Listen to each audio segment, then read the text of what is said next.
Saudari-saudaraku terkasih dalam Tuhan Yesus Kristus, selamat pagi dan berkah dalam.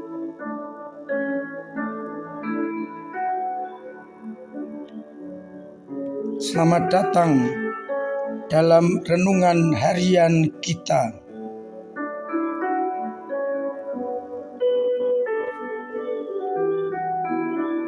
Rabu 15 November 2023. Bacaan Ekaristi yang menjadi bahan permenungan kita dikutip dari kitab Kebijaksanaan bab 6 ayat 1 sampai 11. Ajakan dari kitab Kebijaksanaan bagi para pemimpin agar mereka mempelajari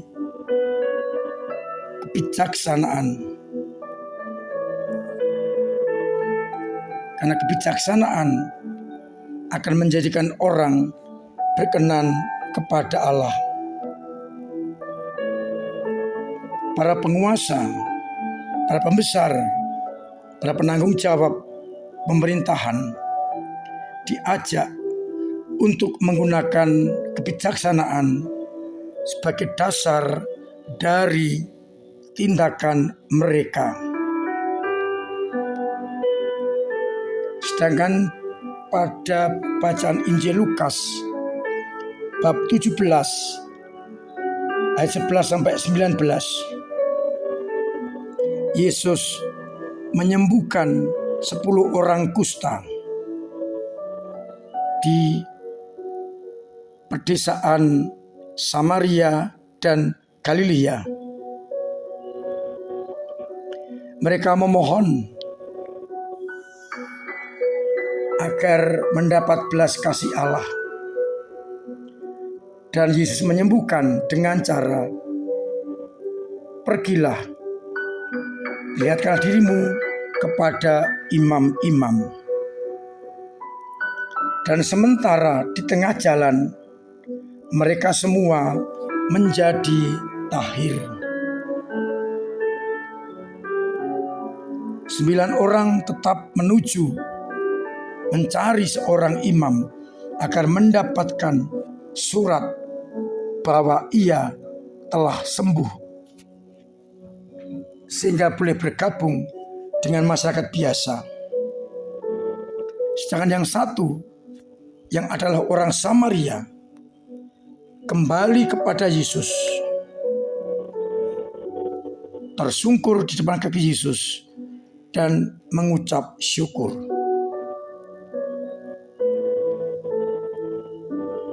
Saudari-saudaraku terkasih dalam Kristus, tema kita adalah kebijaksanaan dan mengucap syukur. Orang yang bijaksana adalah orang yang tahu mana yang harus diperbuat sesuai dengan kehendak Allah.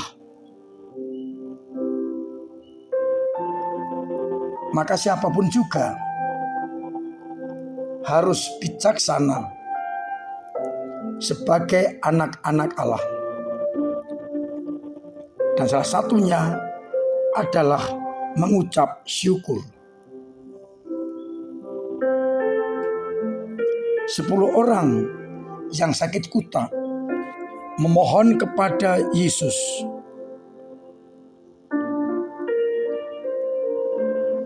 "Yesus, Guru, kasihanilah kami."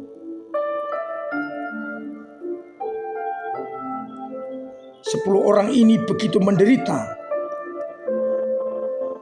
bukan karena fisiknya yang menyakitkan, tetapi dipisahkan dari orang-orang lain yang sehat. Itu suatu penderitaan yang amat berat.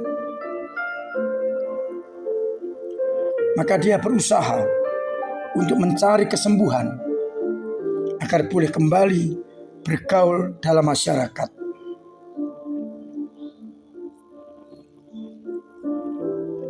Imannya begitu besar, maka ketika mereka bertemu dengan Yesus, mereka berseru, "Yesus Guru, kasihanilah kami." Permintaan ini mengandung suatu iman yang besar, dengan keyakinan bahwa Yesus dapat menyembuhkannya. Dan itu pun dilakukan oleh para murid, membuat Yesus iba. Dan yang menarik lagi, iman itu dikuatkan ketika ia diminta pergi kepada para imam. Mereka percaya Yesus tidak membuat sesuatu dengan gerakan-gerakannya, tapi hanya minta, "Pergilah kepada imam." Karena waktu itu orang dinyatakan sehat, sembuh, dan boleh bergabung dengan masyarakat apabila sudah mendapatkan surat keterangan dari para imam. Maka mereka percaya, dan di tengah jalan mereka sembuh. Yang satu, seorang Samaria, kembali untuk mengucap syukur. Maka ia dengan rendah hati tersungkur di depan kaki Yesus sambil memuliakan Allah. Sikap rendah hati ditampakkan, dan itu mengakui keagungan Yesus Kristus. Ia kembali untuk mengucap syukur. Lalu pertanyaannya, apa artinya mengucap syukur?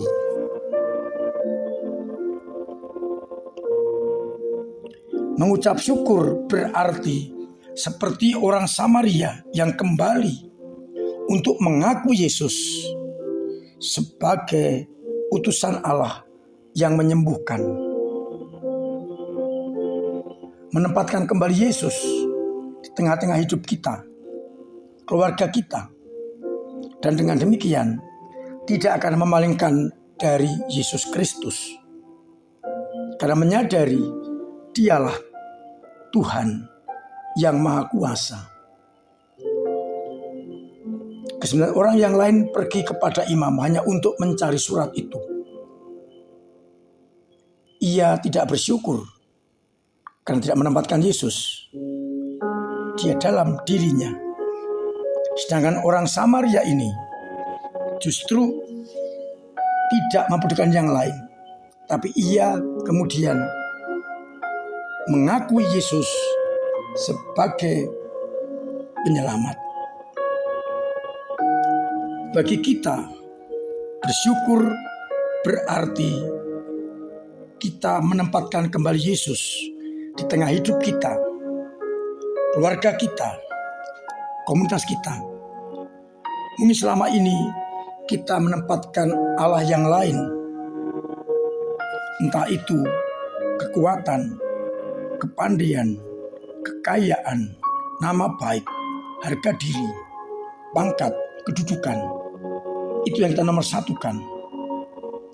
Maka bersyukur berarti menyingkirkan semua dan menempatkan Yesus di tengah-tengah kita sebagai penguasa, sebagai penyelamat yang akan membebaskan kita dari belenggu dan perbudakan dosa. Selama ini kita telah menyingkirkan Allah atau menduakan Allah dengan hal-hal yang lain.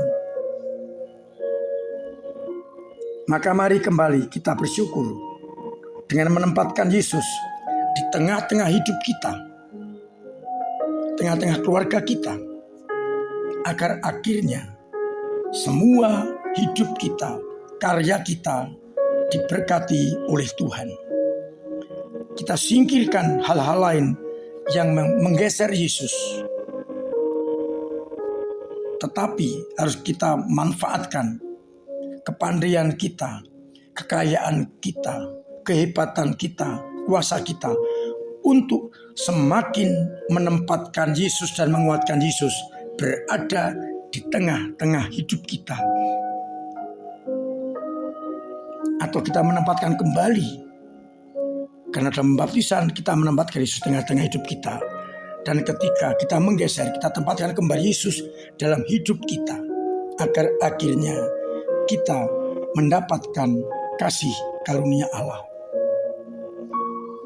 Pertanyaan permenungan kita, apakah kita sudah menjadi orang bijaksana yang kembali menempatkan Yesus di tengah-tengah hidup kita, karya-karya kita, keluarga kita, komunitas kita, agar akhirnya hanya Dialah yang kita andalkan.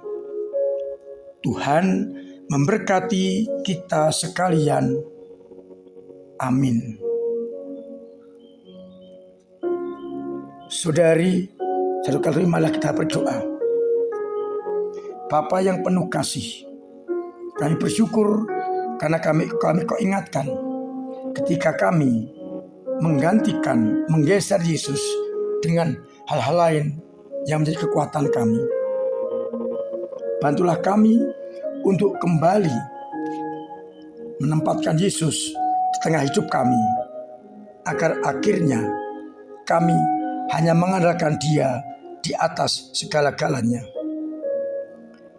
Kuatkanlah imanmu yang lemah, dan kami berani menempatkan putra-Mu di tengah-tengah hidup kami.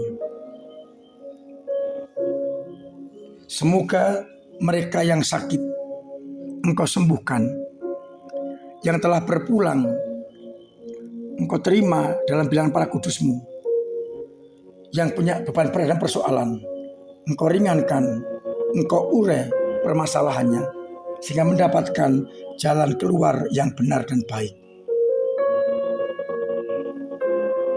Sehingga umat-Mu semakin mampu untuk dengan bijaksana menomorsatukan putra-Mu di atas segala-galanya.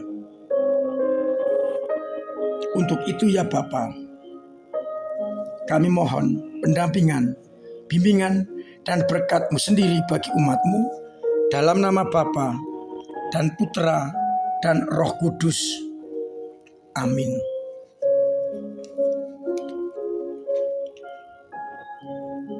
Saudari-saudaraku terkasih, tetap saya anjurkan, saya ingatkan, bahkan setengah saya wajibkan untuk tetap mematuhi protokol kesehatan agar kita boleh mengalami kesehatan yang prima.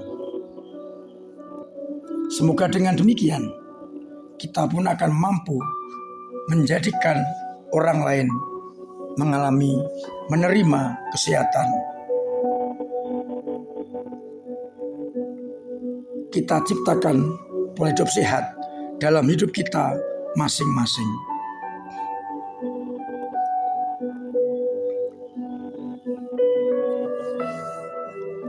Saya mengundang adik-adik Pia untuk ikut ambil bagian dalam berbagai lomba memasuki menyongsong Natal. Berbagai lomba akan diadakan untuk adik-adik Pia. Mari orang tua atau nenek mendorong adik-adik dan cucu-cucu Pia ikut dalam berbagai lomba itu.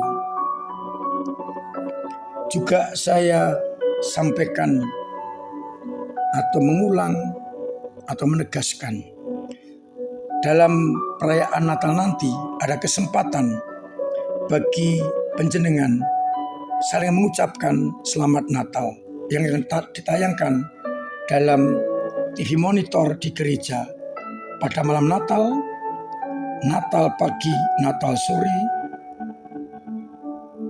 pesta keluarga kudus, dan tahun baru. Semoga dengan demikian kita akan saling mampu menjalin silaturahmi dengan mengucapkan selamat Natal.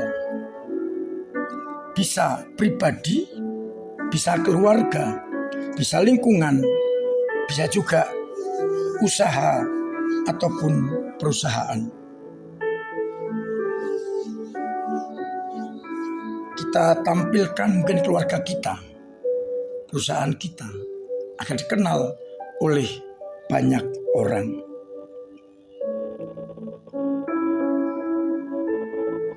Menjelang Natal, ada kesempatan penerimaan sakramen tobat. Mari kita pergunakan dengan sebaik-baiknya agar kita dapat merayakan Natal dengan hati yang bersih. Saya juga berterima kasih kepada umat yang sungguh dengan banyak hal perhatian kepada gereja dan tanah misi dengan caranya, dengan doa, tenaga, karya, dan dana. Puji Tuhan, dana kita untuk misi sungguh menggembirakan, akan membantu para misionaris. Untuk itu, atas nama Provinsi MSF Jawa, mengucapkan terima kasih. Akhirnya, selamat pagi, selamat merenungkan, salam sehat, Tuhan memberkati.